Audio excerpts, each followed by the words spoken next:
నేతి బొబ్బట్లు స్వీట్ షాపులో కొన్నట్టుగా రావాలంటే ఇలా చేయండి. నోట్లో వేసుకోగానే కరిగిపోతాయి.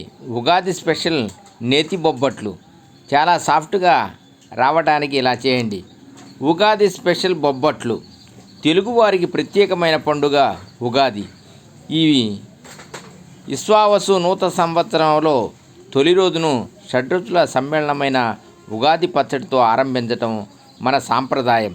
ఆ తర్వాత నేతి బొబ్బట్లు చేసుకొని తియ్యటి వేడుక చేసుకుంటాం. అందుకే ఇవాళ నేతి బొబ్బట్లు బయట స్వీట్ షాపుల్లో కొన్న విధంగా తయారు చేయటం ఎలాగో తెలుసుకుందాం.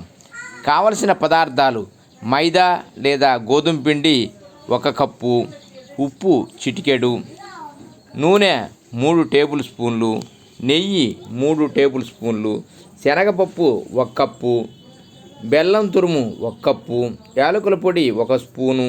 తయారీ విధానం: కప్పు మైదా లేదా గోధుమ పిండి తీసుకొని అందులో ఉప్పు, 1 టేబుల్ స్పూను నూనె, 1 టేబుల్ స్పూను నెయ్యి వేసుకొని కలుపుకోవాలి. పూర్తిగా మైదా లేదా పూర్తిగా గోధుమ పిండితో అయినా చేసుకోవచ్చు, లేదంటే సగం మైదా సగం గోధుమ పిండి వాడుకోవచ్చు.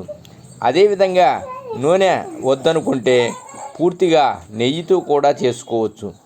ఇలా అన్నీ బాగా మిక్స్ చేసుకొని కొద్దిగా నీళ్లు పోసుకుంటే పిండి రెడీ చేసుకోవాలి. చపాతీల మాదిరిగా గట్టిగా కాకుండా కాస్త నీళ్లు ఎక్కువ పోసుకొని కొద్దిగా జారుగా కలుపుకోవాలి. ఇలా 5 నిమిషాల పాటు కలుపుకుంటే చాలా సాఫ్ట్గా వస్తాయి. పిండి ఎంత నానితే బొబ్బట్లు అంత మృదువుగా వస్తాయి. అందుకే మరో టేబుల్ స్పూన్ నూనె వేసుకొని మరో 4 గంటలు నాననివ్వాలి. ఇప్పుడు శనగపప్పు శుభ్రం చేసుకొని 2 గంటల పాటు నీళ్ళలో నానబెట్టుకోవాలి. 1 కప్పు మైదాకు 1 కప్పు శనగపప్పు సరిపోతుంది. పూర్తిగా నానిపోయిన తర్వాత అదే కప్పుతో 2 కప్పులు నీళ్లు పోసుకొని కుక్కర్లోకి తీసుకొని ఉడికించుకోవాలి. మంట మీడియం ఫ్లేమ్లో పెట్టుకొని 3 విజిల్స్ వస్తే చాలు, సరిగ్గా ఉడుకుతుంది. ఉడికిన పప్పును నీళ్లు లేకుండా వడగట్టుకొని పూర్తిగా ఆరిపోయిన తర్వాత పప్పును మిక్సీ జార్లోకి తీసుకొని గ్రైండ్ చేసుకోవాలి.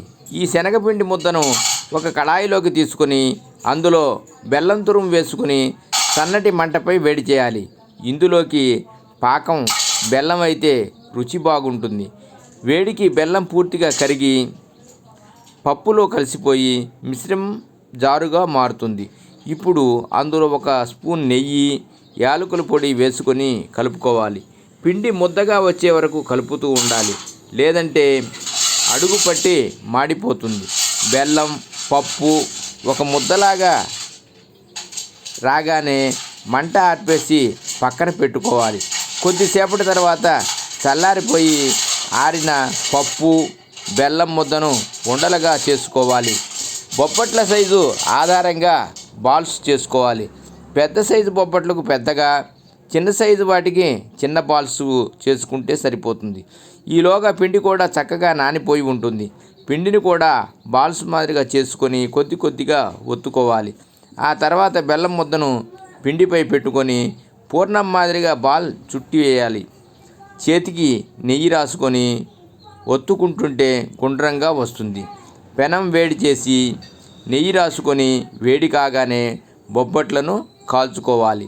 ఒకవైపు కాలిన తర్వాత రెండో వైపు మంచి రంగు వచ్చే వరకు కాల్చుకుంటే సరిపోతుంది.